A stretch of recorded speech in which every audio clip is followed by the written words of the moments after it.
गाज़ियाबाद के महंत यति नरसिम्हानंद के बयान के बाद से पश्चिमी उत्तर प्रदेश में जो मुस्लिम संगठन हैं वो आक्रोशित हैं और तमाम विपक्ष के नेता जो हैं वो बीजेपी और आरएसएस पर निशाना साध रहे हैं कि ये इस तरह की जो बयानबाजी है पैगंबर इस्लाम की शान में जो गुस्ताखी की गई है उसको लेकर के आरएसएस का क्या मानना है। हमारे साथ मज़ाहिर ख़ान साहब हैं जो आरएसएस के बड़े नेता हैं, उनसे बात करते हैं। सर ये बताइए, जो यति नरसिम्हानंद का बयान आया उसको लेकर के पश्चिम उत्तर प्रदेश में जगह जगह प्रोटेस्ट हो रहे हैं, आपका संगठन इसका किस तरह से देख रहा है, क्या कहना चाहेंगे?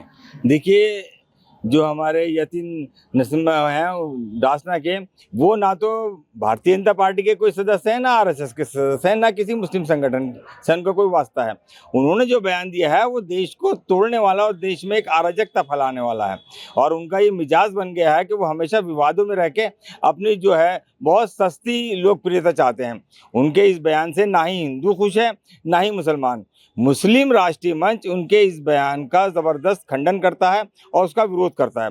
हमारा मुस्लिम राष्ट्रीय मंच जो राष्ट्रीय लेवल पे एक हमारी बैठक हुई, जो हमारे गुरुवर मार्गदर्शक इंद्रेश कुमार जी हैं, जो संघ के वरिष्ठ प्रचारक हैं और राष्ट्रीय कार्यकारिणी सदस्य हैं और मुस्लिम राष्ट्रीय मंच के मार्गदर्शक हैं, उनके नेतृत्व में पूरा भारत का मुसलमान उनके साथ है और वो इनके इस बयान की निंदा करता है, क्योंकि हम लोग समाज और देश को मजबूत करने के लिए।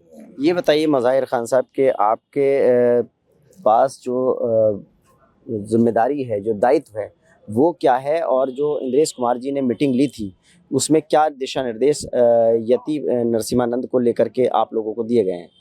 देखिए, हमारा दिल्ली में जो हमारे राष्ट्रीय मार्गदर्शक मंडल का निर्देश है वो ये है कि हम इसके लिए डिस्ट्रिक्ट लेवल पे एफआईआर करेंगे और इनके गिरफ्तारी तक आंदोलन करेंगे। अगर सरकार ने कोई ठोस कदम नहीं उठाया तो हम इनके खिलाफ एक बड़ा जन आंदोलन भी कर सकते हैं। और हमारे लिए यही निर्देश हैं कि हम शांति और व्यवस्था बनाए रहें और मुसलमानों से ये कहें कि बहुत ही संयम से वो काम ने सरकार अपना काम कर रही है। मैं मुस्लिम राष्ट्रीय मंच का मदरसा और छात्र प्रकोष्ठ का राष्ट्रीय संयोजक हूँ। ये बताइए कि जो समाजवादी पार्टी के सांसद हैं ज़ियाउर रहमान बर्क़, उन्होंने कहा कि ऐसे लोगों को कहीं ना कहीं ऊपर से इशारा मिला हुआ और उसमें उन्होंने आशंका जाहिर की कि भाजपा और आरएसएस का हाथ हो सकता है इस तरह के बयान दिलाने में। उन्होंने कहा कि इस तरह के बयान बिल्कुल बर्दाश्त नहीं किए जाएंगे, ऐसे लोगों को फांसी की सज़ा होना चाहिए, इसके लिए कानून बनना चाहिए। तो समाजवादी पार्टी के सांसद के इस बयान को आप किस तरह से लेते हैं? नहीं, सांसद साहब का जो बयान है वो एक अलग चीज़ है। ये हम भी कहते हैं कि उन्होंने गलत बयान दिया, उसकी सज़ा मिलनी चाहिए, लेकिन इन लोगों ने अपनी जो 70 साल या 60 साल जो हुकूमत करी है उसमें सब लोग साथ थे, तो हम मुसलमानों के लिए क्या करा? मुसलमानों की हालत बद से बदतर हो गई और इन जैसे लोगों को इन्हीं की सरकारों में एक संरक्षण मिला और उनकी ताकतें बढ़ी हुई। कई जगहों पे एफआईआर भी हुई है यति नरसिम्हानंद के खिलाफ, लेकिन एक गिरफ्तारी की जो मांग हो रही है, गिरफ्तारी क्यों नहीं कर रही है? आप भी इसका विरोध कर रहे हैं, आरएसएस अगर इसके विरोध में है तो फिर भारतीय जनता पार्टी की सरकार है उत्तर प्रदेश में, कार्रवाई क्यों नहीं हो रही है?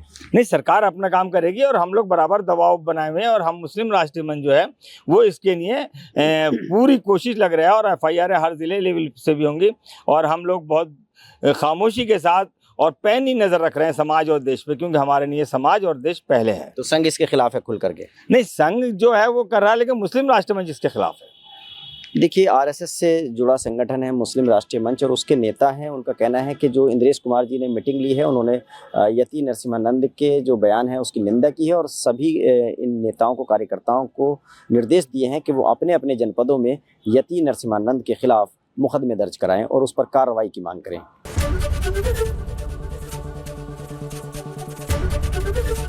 एबीपी गंगा, खबर आपकी, जुबान आपकी।